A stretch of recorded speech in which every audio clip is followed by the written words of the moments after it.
18वा दिवस आहे. कालचं जलसमाधी आंदोलन झालेलं आहे. आता पुढची भूमिका काय? आज जवळपास 18 दिवस झाले आमचं आंदोलन सुरू आहे. काल जलसमाधी आंदोलनसुद्धा पूर्ण झालं. समाधी आंदोलनामुळं जरा प्रशासन हल्लंय असं दिसतंय आम्हाला. आणि काल सन्माननीय जिल्हाधिकाऱ्यांनी सुद्धा काही गोष्टी आमच्याशी सकारात्मक बोलल्या. ते जिल्हाधिकारी साहेब सुरुवातीपासूनच आमच्यासोबत या आंदोलनाच्या बाबतीत सकारात्मक आहेत. त्यांचं म्हणणं आहे की RRCच्या माध्यमातून हा प्रश्न मी निकाली काढतो. आम्ही त्यांना काल विनंती केली की RRC ही हेवी आणि हेल्दी प्रोसेस आहे, लॉंग प्रोसेस आहे. एवढा काळ जर घेतला तर शेतकऱ्याचा इथंच जीव जाईल. त्यामुळं मधला मार्ग काय काढता येते का ते बघा. मधला मार्ग हा सहज निघू शकतो. सन्माननीय जिल्हाधिकाऱ्यांनी स्ट्रॉंग रिपोर्ट जर CMला केला तर CM त्याच्यावर आरामशीर मार्ग काढू शकतात. आजपर्यंत असे काही साखर कारखान्यांना पॅकेज दिलेले आहेत. त्या पॅकेजच्या माध्यमातून होऊ शकतं. हे पॅकेज कारखान्याला ऊर्जित अवस्था आणण्यासाठी नाही. हे जे द्यायचं पॅकेज आहे ते शेतकऱ्यांची बिलं सारण्यासाठी आहे. आणि RRCची प्रोसिजर ही हाय अशी चालू राहील.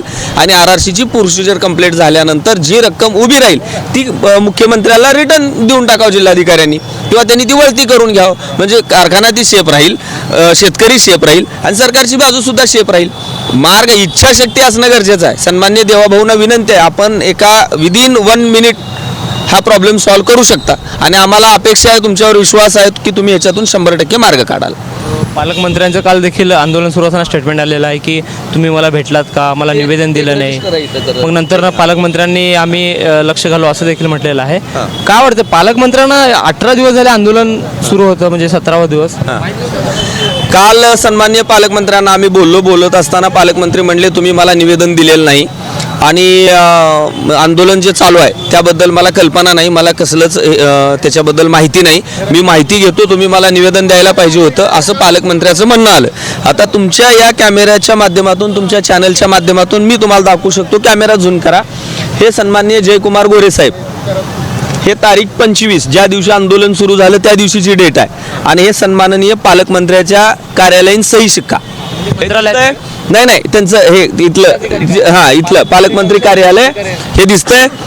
मग 25 हो का, हे झूम करून दाखवा आहे ना. मग ते हे मला तुम्हाला दाखवायचं आहे. जर हे पत्र आम्ही दिलेलं आहे पालकमंत्री कार्यालयाला, तर ह्या पत्राच्या माध्यमातून एकतर पालकमंत्री त्यांच्या कार्यालयात आलेल्या पत्रव्यवहाराशी गांभीर्याने घेत नसेल तर पालकमंत्र्याच्या कार्यालयातले जे कर्मचारी आहेत ते पालकमंत्र्याला गांभीर्याने घेत नसावेत की यांना काय कागदपत्र दाखवायचे, जाऊ दे सोडा म्हणून कचरा पेटी टाकत असतील. पण आमच्याकडे पोच आहे, पुरावा आहे. आम्ही पालकमंत्र्यांना निवेदन दिलेलं आहे, पत्र दिलेलं आहे. ह्या पत्राची ती कॉपी आहे. पालकमंत्र्यांनी हा विषय गांभीर्यानं घ्यावा आणि असं स्टेटमेंट त्यांनी देऊ नये.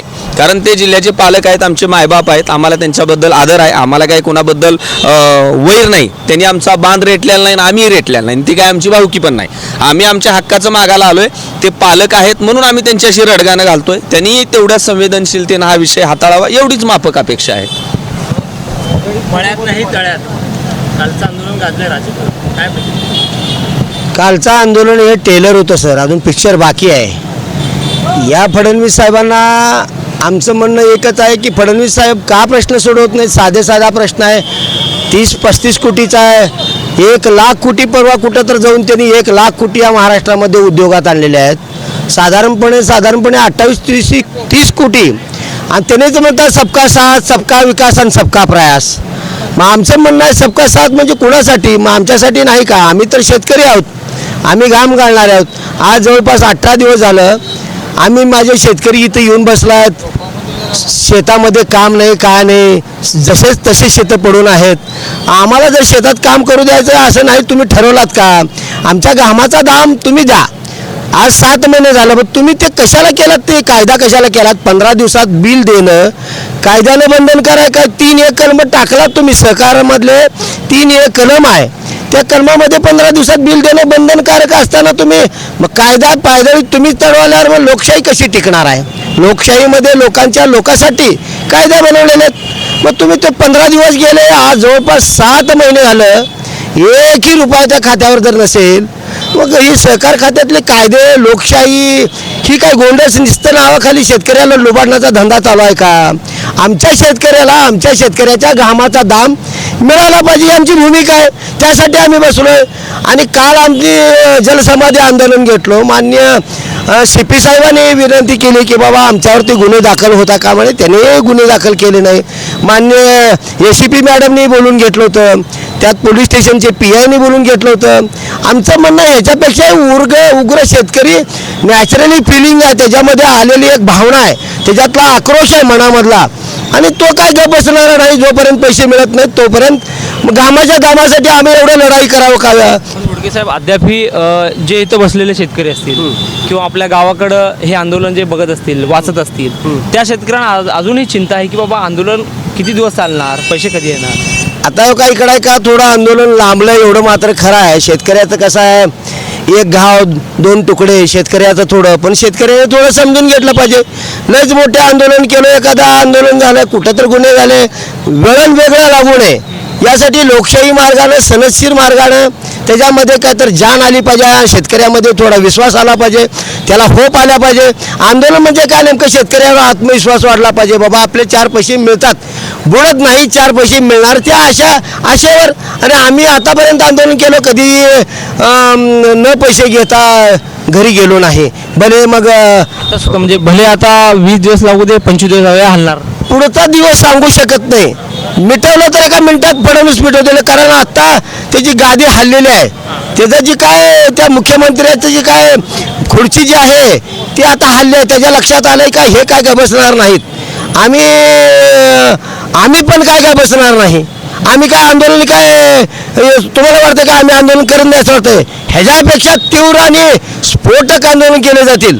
पण कालचा जो प्रसंग होता तो बघता असं एक वाटतं की पालकमंत्र्यांनी इथं यावं, कारण शहरात ते गल्ली बोळात फिरत आहेत निवडणुकीसाठी, पण ते त्यांना इथं यायला वेळ नाही आहे. आता पालकमंत्र्याला तर निवेदन दिलंय, पालकमंत्री पालकासारखं बोलावं जरा. आम्ही काय बाहेर मोठं करावं, शेतकऱ्यांसाठी यायला पाहिजे. मग असं आंदोलन आम्ही केल्यावर तुम्हाला माहीत झालं की आता त्यांनी काल पंढरपुरात म्हणले की मी शेतकरी, पत्रकारांनी विचारलं त्याला, अहो तिथं आंदोलन चालू आहे, जलसमाधी घेतलेत, मला काय माहीत नाही म्हणे. त्याने 17 दिवस झाले पत्रकारांनीच प्रश्न विचारला, 3 महिन्यापूर्वी पत्र दिले आणि त्याने पत्र दिले. त्यांनी खोटं बोलत असतील, आता खोटं बोलणारे पालकमंत्री आहेत. आम्हाला तर काय माहीत नव्हतं, आम्हाला वाटलं होतं शेतकऱ्याची बाजू उचलणारे पालकमंत्री आहेत असं वाटलं होतं.